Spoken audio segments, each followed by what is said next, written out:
I bought a dump truck with a rusty fuel tank, and now we gotta fix it. I had about 4 hours worth of footage of working on this thing, and TikTok just lost it, so let me fill you in. We primed and painted all this area under here. On the fuel line, that was so troublesome, that's a return line that goes to the other tank. I was able to use a pipe cutter to cut that hose, slid it back, and then pulled it all the way back through. That was not fun.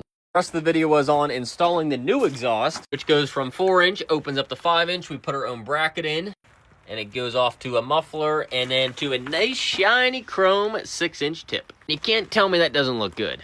Now, the last step of that is to put the 4-inch clamp to connect to the original pipe. Much as I hate the look of this style of clamp, we're kind of like on a bend here, so we couldn't run the normal lap joint style that look a lot nicer. Got a little too happy on the tightening there, but that is definitely secure now.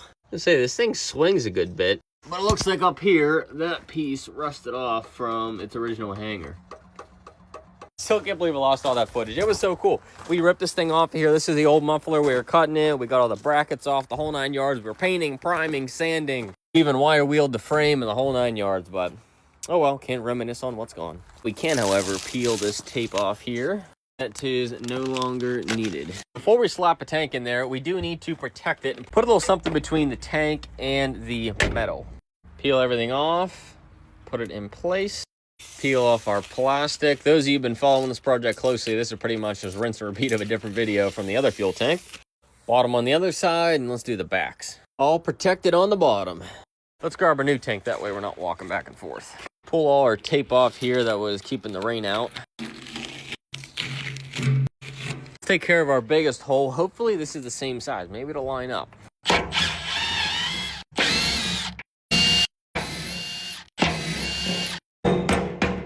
The moment of truth, and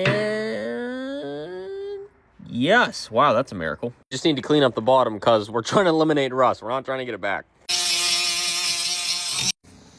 All right, now let's throw a little bit of paint on this guy. Gave that a quick coat. We'll wait for that to dry. In the meantime, we'll start doing some other stuff like this cap.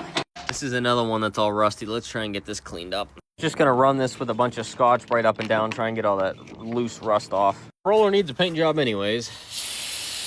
We'll hit the chain with some rust reformer. Should bond that nicely. Much better than a rusty chain. We'll let that dry. Next up, we will do the vent, which needs an adapter, and then this guy's gonna get some thread tape for that. Get this guy started. I did ask in my last video, why is there a ball inside of here? And everyone had the great answer of, this truck forbid were ever to roll over and this tank flipped over, that ball would shut off the flow of fuel so the tanks wouldn't just dump onto the ground and cause a fire, or even worse if there was a fire. We should only need one of these ports, so we'll put a plug in this guy here. Should need it. Slightly concerned about my height on this one because we're going to be up a good bit, and if you remember, it's a really tight fit getting in there. Unfortunately, we'll have to run an adapter on top of that, making even more height. These holes are actually close enough in size that I'm able to just run this guy in because it's steel versus aluminum, and it kind of threads it for me. That way we can kind of crank these guys down. Just got one more left. Take some gasket maker and basically just make a nice little circle around here. That should do it. This thing is pretty dry. That's good. Set that guy on top. Last time we found out water got through the bolt holes, so we'll hit all these like that.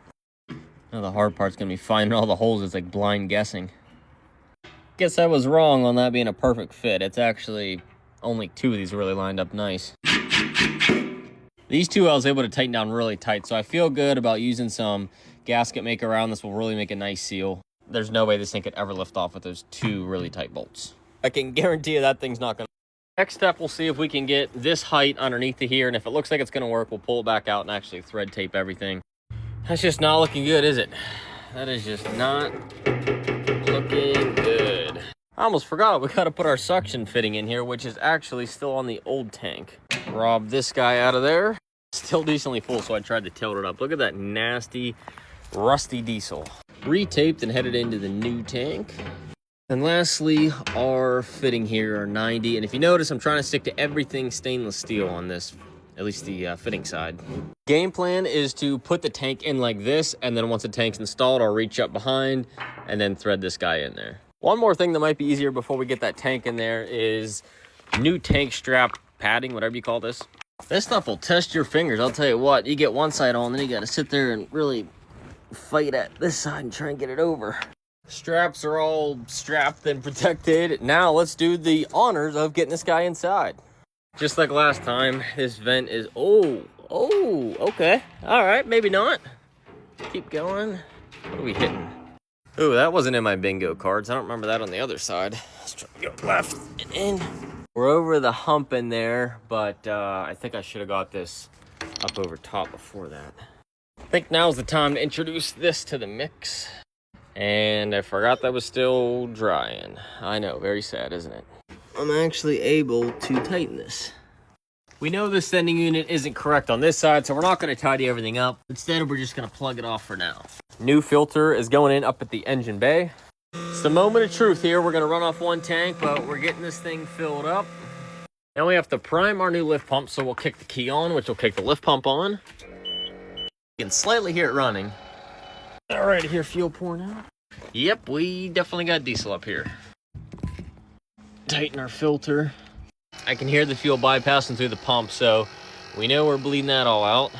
We have the low pressure side of the fuel system bled. It's late at night, so unfortunately, hearing this thing fire up is gonna have to wait until tomorrow.